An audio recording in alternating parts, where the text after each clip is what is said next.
Hey, what's going on guys, I'm Silentcore and welcome back to my Red Dead series. So Rockstar Games have just released some very interesting data on player growth, sales numbers for Red Dead Redemption 2 versus GTA, and even if you're just a player of Red Dead Redemption 2, taking a look at these numbers is very interesting.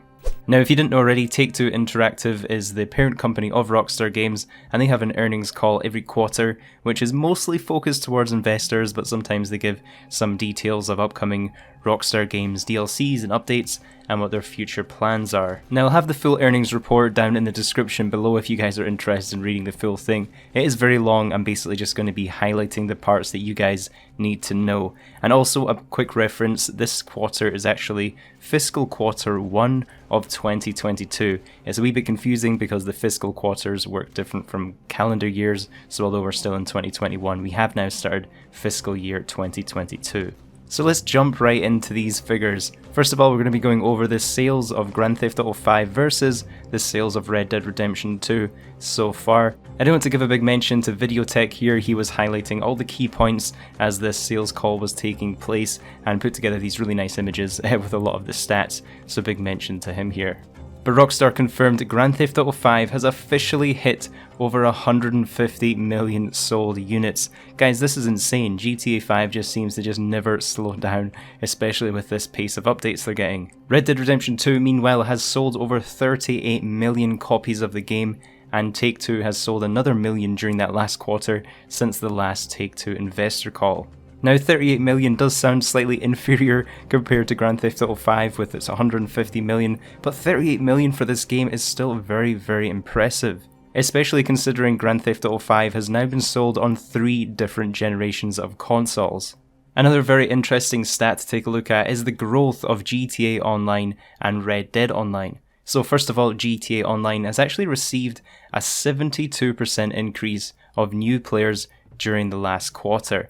And that is insane. I think a huge part of that is thanks to that most recent DLC that Grand Theft Auto Online had.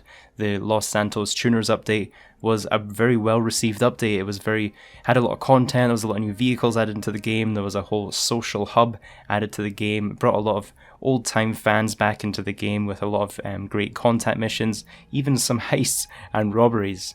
Meanwhile, Red Dead Online apparently had outstanding growth in recurrent consumer spending, and it also had a 18% growth in new players. When you compare this growth in new players, 18% growth is definitely very small compared to this 72 huge percent growth in new players for GT Online, but it's honestly not very surprising. You know, the most recent Red Dead Online update didn't exactly have a huge appeal to a lot of new people coming back to the game. We certainly weren't telling all our friends, you must get on this DLC, you must reinstall this game to check out this update. It was just a very underwhelming update, and there probably wasn't a whole lot of people screaming from the rooftops to get their friends back online to check out the new content.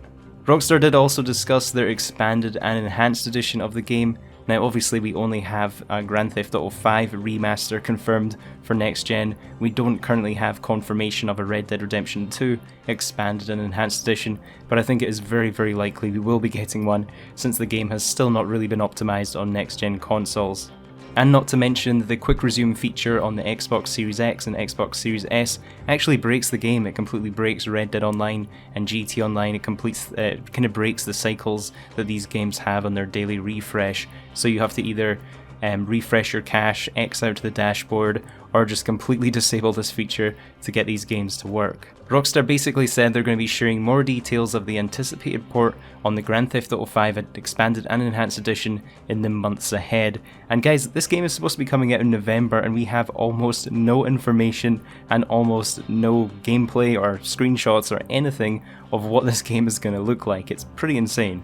The fact that we don't have any of that information yet definitely makes me wonder if we're going to see any kind of delay for the Expanded and Enhanced Edition, and if there is, that's pretty bad news for Red Dead players, because once the GTA edition gets delayed, it's going to, even further delay the Red Dead Redemption 2 edition even getting announced, since we're obviously a much lower priority for Rockstar Games. But yeah guys, that's pretty much everything you need to know about this earnings call from Rockstar Games and Take-Two Interactive. If you have any thoughts, feel free to leave them down in the comment section below. And if you are new, don't forget to subscribe to my YouTube channel so you don't miss out on any future breaking news. Have a great day guys, and I'll catch you in the next one.